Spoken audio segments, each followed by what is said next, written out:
Hello, everyone, and welcome to the latest installment of the Race to Curate the Human Genome. If you've been following, you may well know that we're chronicling our progress toward curating the evidence across all the genes causing multiple human diseases, interpreting that information and making it useful for diagnostic purposes. Already, we've curated all of the ACMG secondary findings genes, a number of hereditary cancer genes, cardiogenic diseases, as well as neurological and devastating diseases of the newborn. We're doing this by leveraging a unique combination of human expertise as well as sophisticated computational techniques. Last week, you heard from my colleague Anna, who is on the QA side, supervising some of the curation work that the team is doing. And today, I'm very happy to introduce someone who's taking care of the computational side, looking at making sure that we're maximally sensitive in our indexing of this data, but also facilitating improvement of the specificity of those results. We'll be sharing more of this information at ACMG. I'm delighted to say that Jonathan and I will be leading a session together. Jonathan is our VP of Engineering. So Jonathan, I welcome you to introduce yourself to the team, beginning with your background. Sure. So my background is about 20-ish years of experience in genomics and bioinformatics and computational biology. I've worked extensively in different biotech companies on a whole broad array of different types of projects, everything from metagenomics to plant genomes to building metabolic pathways. The last three positions I've held have all been AI focused, and that has included efforts to build a model to de novo predict protein function. And also, I use AI to generate antibody variants that outperform a wild type antibody. And this the job at Genomenon's a little different, very AI focused as well, but in this case, we are extracting high value entities and relationships from scientific literature.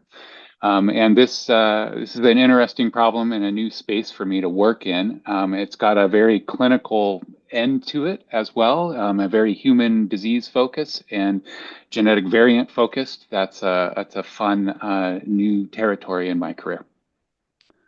Yeah, can you, for the viewers, go into a little bit more depth about the platform that you've built here and the approach that we take to maximally leveraging the output of that platform with our curators and scientists on the back end?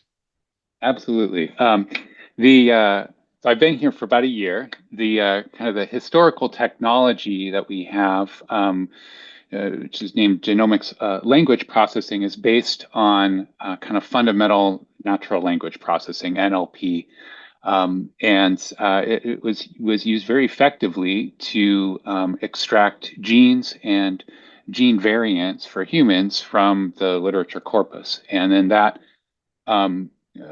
set of indexed information can be used by genetic curators to go on and classify those variants as either pathogenic or benign following ACMG standards. With the advent of modern AI, the tools for doing that sort of thing have gotten much, much better. And so we've taken on some big AI efforts this year to kind of update our technology stack to incorporate that. Two areas we've really focused on. One is increasing specificity of the information that we're extracting from the literature, and we've been able to leverage AI successfully to do that. And the other area is expanding the entities and relationships that we're targeting. So historically, we targeted genes and gene variants. We're now broadening that to incorporate a whole cornucopia of other entities that are very medically relevant. So patients, patient outcomes, patient population statistics, patient phenotypes, drugs, drug classes, biomarkers, epigenetic information. It's a long list of what we think will be a very comprehensive biomedically relevant data set that we will then index specifically in a graph database to support very deep relationship type queries. Yeah, on the pharma side, where I spend a lot of my time, we refer to that information as real world data.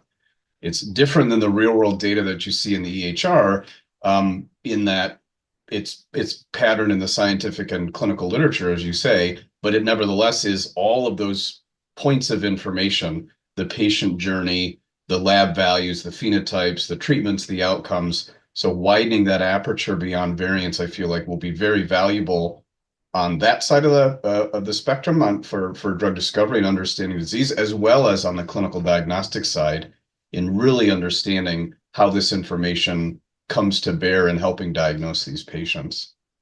So in all that, it's very complicated. The indexing, the reconciliation of that data, the connecting it semantically across different nodes of information. How do you and the team deal with challenges with the accuracy of the AI models, as sophisticated as they are? Yeah, that varies from model to model. I'd say when we're using kind of two buckets of AI functionality we'll work with LLM models that are pre-trained, really large models, and those are particularly good at named entity and relationship extraction. We also build some of our own models using different model architectures like BERT, and those types of models, we're often asking the model to do some kind of inference, and we might get a confidence score out of it. And so leveraging the curators and the scientists that we have on our team to inform the building of those models in those different ways to make sure that the indexed information is as sensitive and specific as can be, but then still separately and downstream of that, whenever there's curated information in Genomenon, and important to emphasize that that comes from expert variant curators and scientists who look at the data to make sure it's accurate and make sure it's insightful and impactful for diagnostic purposes. The curation is critical on both sides of the AI. The inputs for the AI, getting the inputs right and getting good curated high quality to train on.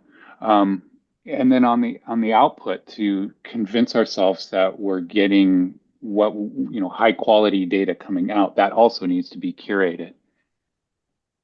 What do you view as next for the future of this type of indexing and model building in biomedicine?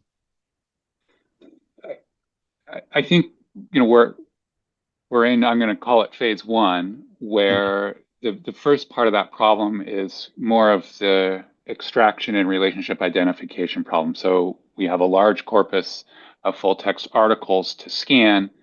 We're going to scan those for all of these entities and relationships. And that's a significant undertaking. But once we get through that, that data would be stored in a graph, and that brings us to a different phase of work. Now we have high value entities and their relationships in a structured format that allows us to train very different types of models with very different purposes. And that gets into some really exciting stuff. We can leverage graph topology algorithms and AI to look for novel gene disease relationships. We can look for unobserved but very important relationships between, say, patient outcomes for a given disease and patient genotypes and phenotypes and demographics, things that you're not going to be able to observe from reading individual papers. So really leveraging the index data and the topology of it to answer novel questions. It's a very exciting future to be able to do that at scale when there are so many rare diseases that sometimes defy understanding, leveraging the data that we have that you're indexing in those various ways to help uncover those causes and potential future treatments.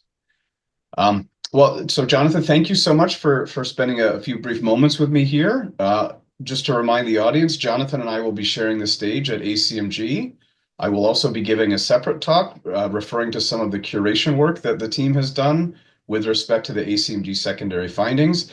And we also have 3 posters, 2 of which will be talking about the curation and scientific work that we've done, and one of which will be going into some more detail on the artificial intelligence work that Jonathan highlighted today. So thanks again, Jonathan, and audience, for your attention.